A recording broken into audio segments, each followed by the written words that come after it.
It's time to go into business for yourself. Get ready for another episode of the Franchise Academy Podcast. Education, insight, and inspiration. Here's your host, small business and franchise expert, Tom Scarda.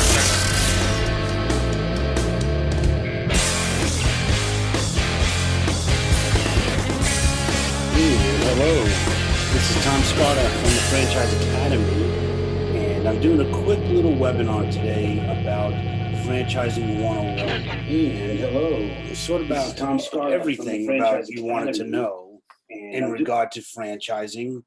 I want to talk to you about how much money you need to actually invest in a franchise, give you some parameters, and also some parameters around the 4,000 franchises that are available in America. I want to break it all down to make it really easy to understand. So, as you may know, I am a franchise consultant. I work with people around the country to help them find the right franchise for them. So I have been in franchising for almost 20 years. I've owned and operated my own businesses. I've been consulting for 14 years. So it's interesting. The first franchise I owned was a smoothie franchise, which I built into 3 units, sold it, made a lot of money on the exit. The second one we purchased was a meal assembly franchise where you make meals and take them home. And it looked like it was going to be great. And we ended up failing and lost a lot of money on that particular franchise. That's what made me a franchise expert. So I want to share the mistakes that I made so you don't have to make them yourself. So I wanted to share, first of all, the number one reason for failure in business is not having enough money. So I want to share my screen with you and talk about everything that you need to know in regard to investing in a business for the money. So I'm going to talk about the money needed to invest and also 4 quadrants of franchises. So every franchise in America will fall into one of these 4 quadrants I'm going to share with you here in a minute. Also, if you're interested, I will give you a free copy of my book if you email me at tom@thefranchiseacademy.com. So I have several books that are out there, but my number one bestseller right now on Amazon is Franchise Savvy and the 6 strategies pros use to pick a top performing franchise. I'll give it to you free. You just have to email me and I'll get you all that information in a minute. I'll show it on the screen. But to invest in a franchise, you need more than just the money to start. So I wanted to share with you kind of what that looks like. In my opinion, you really need 3 buckets of money to invest in a business opportunity. So the first bucket is your initial capital. So that's the amount of money you need to get your doors open, be ready for customers on day one. Everything soup to nuts, down to, the cleaning supplies in the janitor's bathroom. I mean, everything that you need to get that business open and be ready for customers. That's just the initial capital. The working capital, though, is a second bucket of money that you need in order to keep your doors open, pay your staff, pay your rent if you're in a brick and mortar type business. So it's everything that you need on the side to make sure that you can keep afloat as you work towards a profit. Depending on the type of business, and we'll talk about this in a minute, it could take anywhere from, a few months to become profitable, or it could take a year or more, all depending on the kind of opportunity you get involved with. The third bucket of money, most people don't even think about, but I don't let my clients forget about it. It's what I call home capital. So your home capital is the amount of money you need to pay your bills at home as you're working towards making a profit in your business. So most people don't think about that. But if you have no income coming in at all, the rule of thumb for me is you should have at least 6 months of whatever your monthly bills are at home above and beyond what it costs to open and operate the franchise. That will keep you from going insane and being nervous and really having a lot of anxiety and stress. So you want to be prepared. Another rule of thumb I'll share with you real quickly is, in my opinion, you should not invest more than half of your net worth. So if you could figure out your net worth, or I can help you do that if you want to contact me, it's really, really easy. It's your assets minus anything that is a liability. And whatever you're left with, that's your net worth. So you should not invest more than half of that. You got to give yourself safety just in case things don't go the way you want them to. If you have a few slow months, you want to make sure you have enough in the background, maybe to take an extra loan or whatever it might be. Hopefully that won't happen if you do pick the right franchise. So I want to talk about something that I call the 4 quadrants of franchise businesses. So every franchise out there will fall into one of 4 quadrants or categories. So you have simple retail, complex retail, and then service to consumer and service to business. And each one of these come with a different set of characteristics. So I wanted to share those characteristics by quadrant right now. So if you're in a simple retail, that's typically in a strip mall or in a regional mall or right on Main Street, anywhere you can lease commercial property, your investment will start at $150,000 for the first 2 buckets of money, not the third bucket. So that third bucket, the home capital, is the money that you need that's going to be specific to you depending on what your bills are every month. So on average, for the first 2 buckets of money, it'll start at about $150,000 on the low side. It goes up to about $100,000 or $500,000. Food franchises are typically on the more expensive side, with all the equipment that you need and the health department requirements and Americans with Disability Act requirements. It usually takes a lot to get a food type of business open, but it's not a tough thing to do. You just need to be prepared for it. Hours are really something to think about. So if you're trying to build a business and have more time with your family, you want to be home on nights and weekends. If you are in a simple retail business, you may not be there all the time, but someone will be there, and your hours could be 10 a.m. to 10 p.m.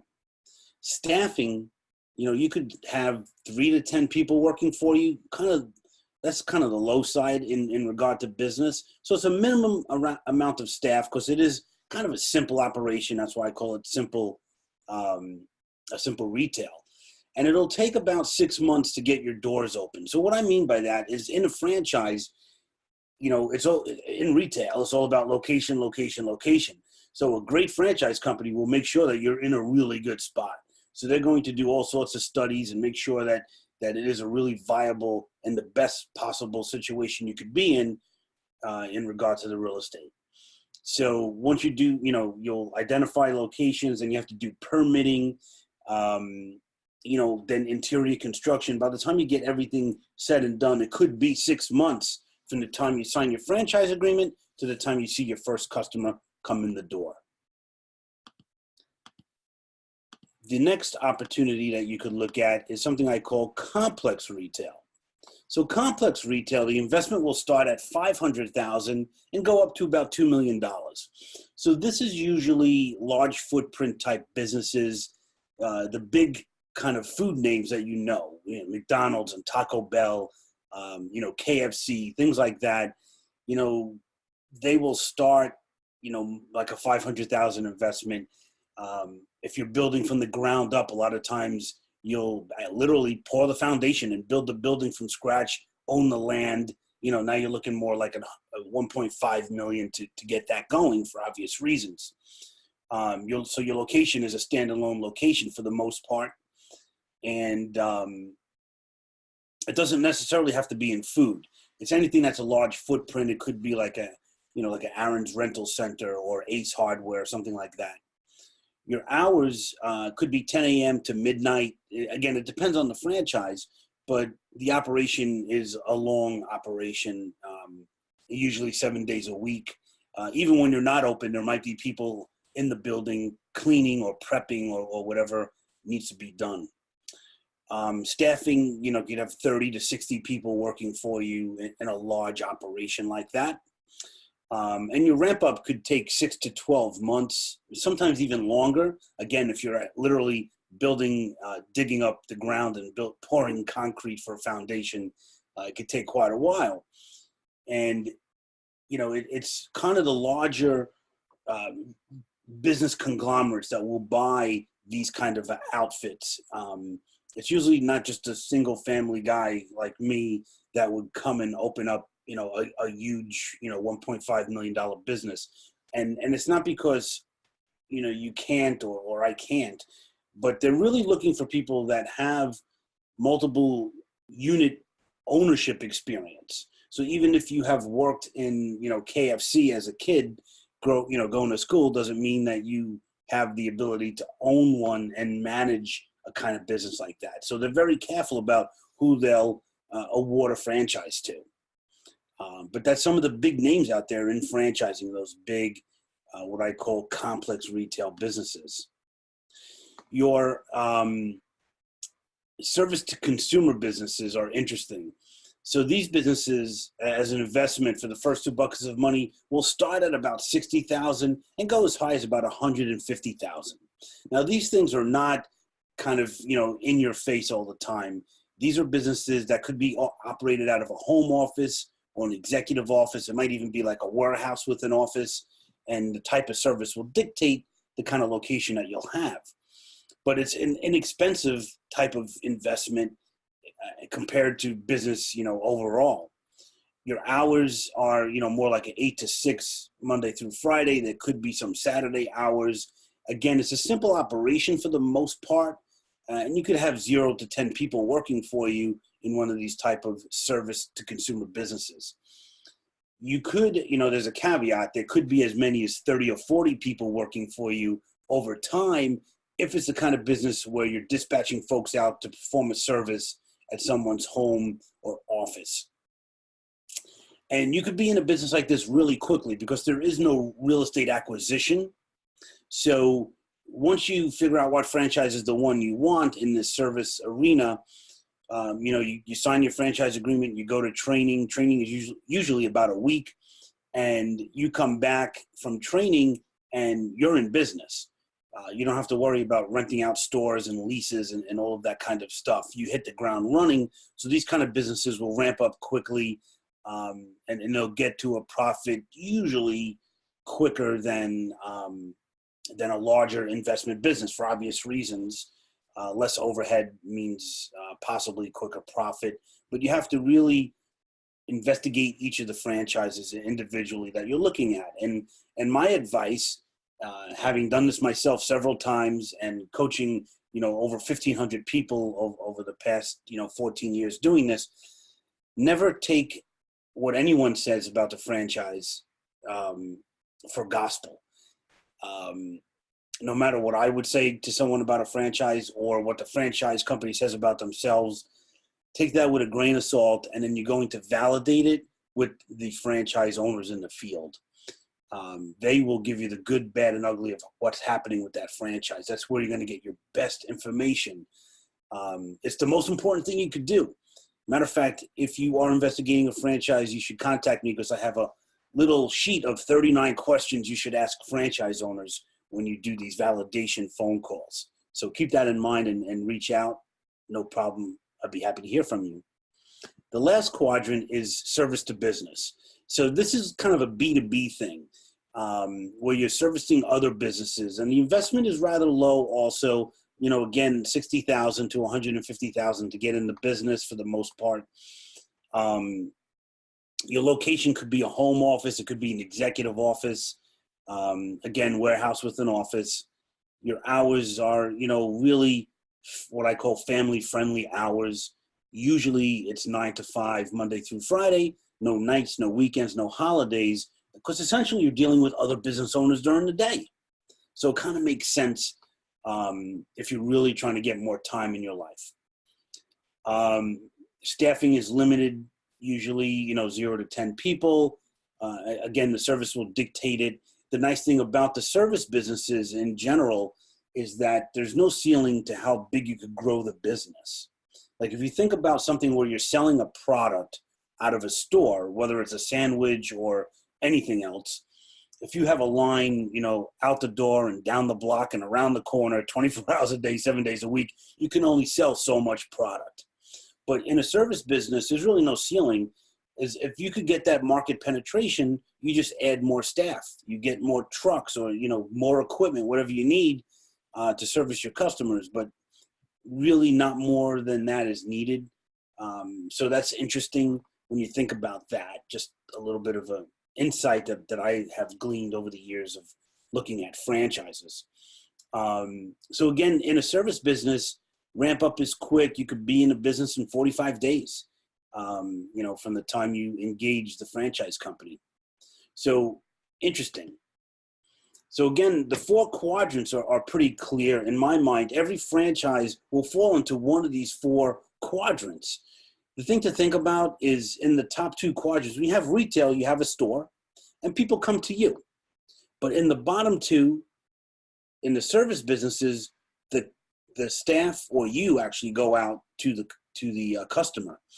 And what that means, what you need to think through in that scenario is that you have to do more marketing because there's no store for someone to just happen upon and walk in and buy something from you. So you have to be out there doing guerrilla marketing. You have to be, heavy on the internet these days. And the franchise companies help with search engine optimization. And one of the advantages to having a franchise is that you have all of that, what I call digital stamina behind you. So you have a large footprint really across the country. So your search engine optimization, or where you place in Google or Bing or Yahoo search, will be a much higher placement because you have all this behind you. And you have to also think about customer acquisition. And this is a personal thing for me. You could look at a business and it could look like the best thing since sliced bread. But are you going to really enjoy the day-to-day operation? And a lot of that has to do with the way you're going to get customers, because there's all different ways you could get a customer. There's cold calling, there's warm calling, strategic alliance building. But if you're more of a wallflower or an introvert, like me, believe it or not, you would want to more likely be in a retail business where customers are coming to you because they know what you have already, as opposed to you trying to go out and solicit customers. So it's just something to think about in regard to your skill set, but also, what you want to be doing with your days. You have the choice. When you're buying a franchise, it's all a choice. So just to kind of bring this all together, I have several books out there available on Amazon. Like I said, my Franchise Savvy book is a #1 bestseller. I have a podcast, the Franchise Academy. Just go to thefranchiseacademy.com. There's probably about 60 shows we have out there. You can listen to franchisors, franchisees, franchise lawyers. We try to bring everybody in to give you a really good picture of what's going on in the franchise world. But if you want a free copy of Franchise Savvy, or for that matter, The Magic of Choosing Uncertainty, which is all about making life choices, I'll give you a copy for free. All you have to do is email me. And so my email is tom@thefranchiseacademy.com. And I offer also a free 15-minute phone call so I could advise you and help you figure out if franchising is even right for you. Franchising is not for everyone. So you really have to understand what it takes, not only financially, but mentally, to make something successful. So I highly encourage you to go to getwithtom.com and you can book a time with me, 15 minutes, no obligation, pick my brain. I've been in this business for 20 years, and franchising has saved my life, and it has helped my life and my family. Prior to being in franchising, I used to be a subway conductor. And so in New York City subway, I went from a subway conductor into franchising. So if I can do it with, limited funds and limited education, if I can do it, you could do it too. So reach out, have a phone call with me, check out the websites that I have listed here. Thefranchiseacademy.com is where you can see everything that I'm doing, including the podcast. Feel free to, again, email me for a book. Put in a subject line, free book, and email me at tom@thefranchiseacademy.com. And don't forget to give me your street address, because I'm sending you a real book. I'm not sending you a download. This is a real book I'm going to send you. Something you could hold in your hands and then share with your friends as well. So again, my name is Tom Scarta. Feel free to reach out, and I hope that this little webinar helped you out a little bit. So thank you very much for listening, and we'll talk again soon. Thanks. This has been another episode of the Franchise Academy Podcast. For more info, go to our website, thefranchiseacademypodcast.com. Remember to subscribe to Tom Scarda's YouTube channel for educational videos on franchising, education, insight, and inspiration.